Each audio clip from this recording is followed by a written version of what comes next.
Vaxtınız xeyir. Zəngəzur TV-də xəbər vaxtıdır. Son dəqiqə xəbərlərini sizə mən Nilufər Məcnun çatdıracaq. Laçının Bəylik kəndinə növbəti köç yola salınıb. Bugün 41 ailə Laçının Bəylik kəndinə köçürülüb. Köç edənlər doğma yurtlarına qayıtdıqları üçün böyük sevinç yaşadıqlarını bildiriblər. Hazırda Qarabağ və Şərqi Zəngəzurda 43 mindən çox insan yaşayır. Onlar arasında keçmiş məcburi köçkünlərlə yanaşı müxtəlif sahələrdə çalışan şəxslər də var.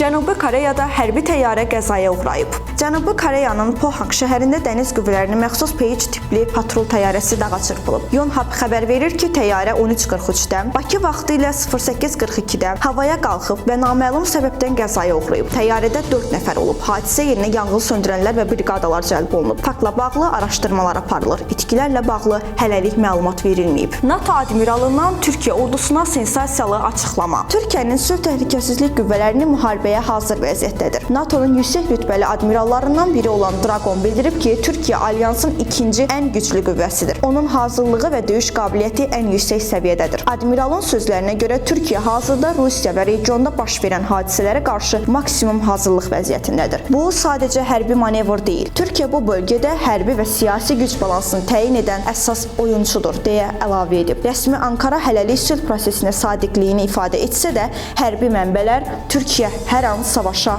girə bilər deyə xəbərdarlıq edib.